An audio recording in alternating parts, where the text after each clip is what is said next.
Hey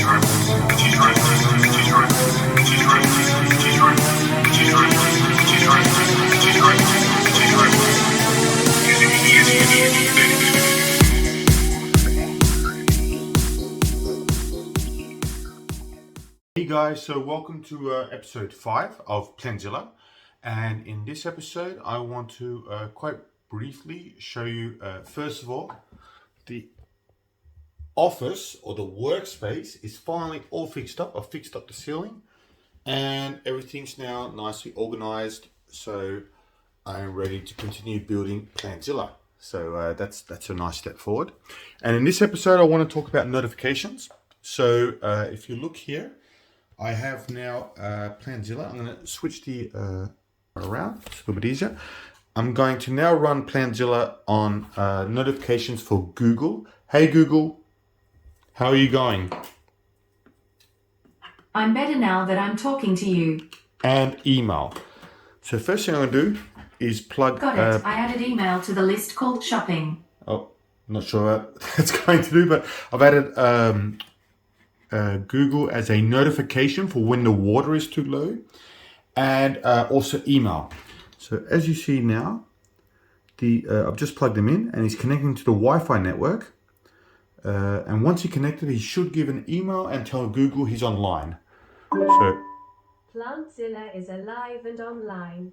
As you can see there, we have an email, and what I've done is actually in the code, look closely, I've told it to check every hour, but for this example this is not going to work very well because I want to show you guys how it works. So I'm going to change the code here and make it every 30 seconds and then send it through to the SP32. And while we're waiting, just to show you a bit of the code, I am running if you look up here, I've got the mail client for sending the emails, the Google Home notificator header for talking to Google Home, and the time header because I want to only send notifications when it's between 8 and 10 at night. I don't want to, of course, make Google Home talking when it's midnight or something like that.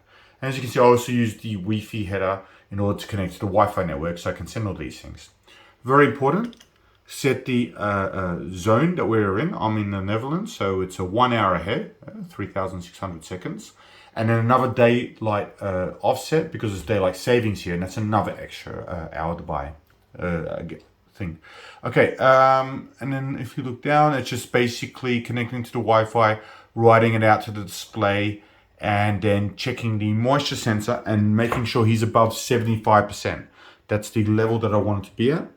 So if you see now, he is connecting, and you just have to wait, and then he's connected now. He gives the IP address. Later on, I want to have a web interface and so forth, so I want to be able to do that and know the IP address he connects at.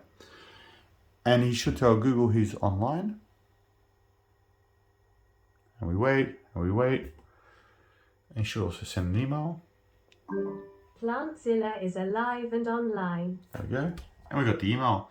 And now he's going to check. So if I take the moisture out, he should tell me and dry it. So make sure it's a bit dry. Yep, now he's down to 0. And within 30 seconds, he should tell Google to tell me and send me an email that I need to look after my plant a bit better because he's out of water. We wait. And okay, I hope.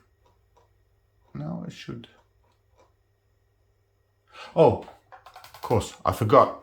It is nearly midnight, and I said only run between 8 and 10.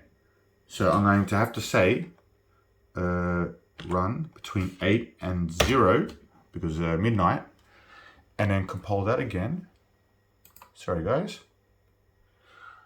But you have to also remember, your own little rules that you set can also trip you up. It's one of the things in coding. I always find security is the thing that is confusing me the most in my code, like giving me the most problems. And of course, like I said, my own limitations, such as not running after 10 o'clock. And being 11:30, of course, it's not going to run and do a check. But it's compiling. Maybe there's something else I can show you interesting about this. Let's have a look. You know, these email sending, you can find it, it's quite easy to use. You just kind of make the email itself. You put the subject in.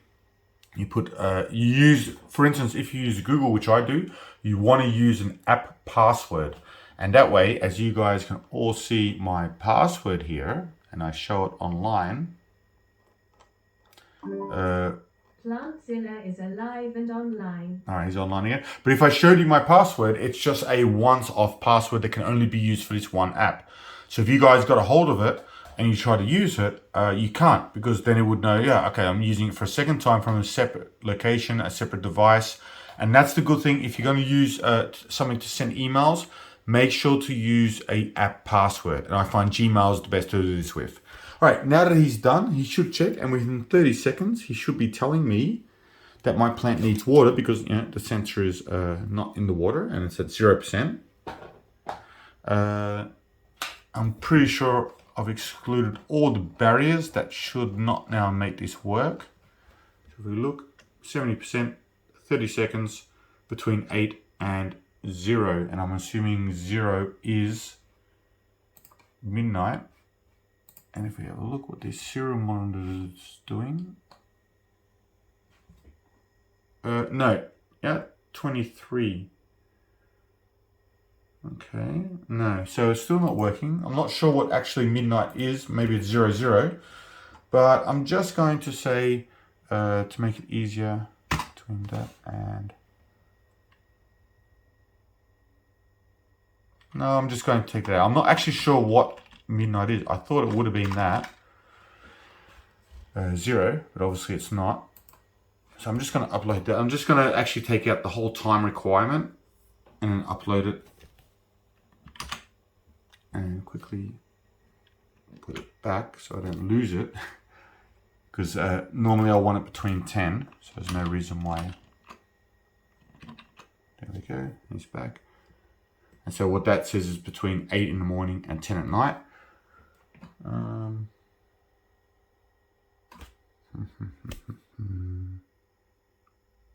He's still not working. Why is that? What did I do wrong? Okay, I think, yeah, that should be okay. Because I had a between function, and the between function had an extra bracket on the side. So now he should be okay. And we wait. Sorry guys, a few mistakes while I'm trying to show you guys this, but yeah, that's the way you go when you kind of make it, when you film it one time off and don't really edit it, because you don't have the skills to do that kind of stuff. But now it should be okay. Again, all he's now saying is as long as there's 30 seconds between a check and that the soil moisture is at least less than 75%, which it is because he's not in, then he should tell Google and send me an email that I require some attention to my plant. So first he connects to the Wi-Fi, and he should tell Google, we've got that pretty much down, that he tells Google we're online, and he sends an email.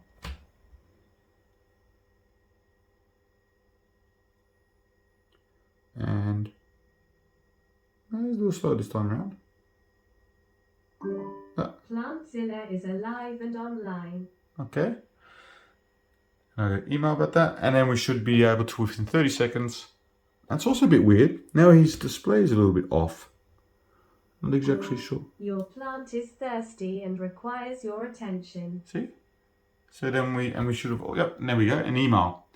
And every 30 seconds we're going to get that until we give it enough moisture.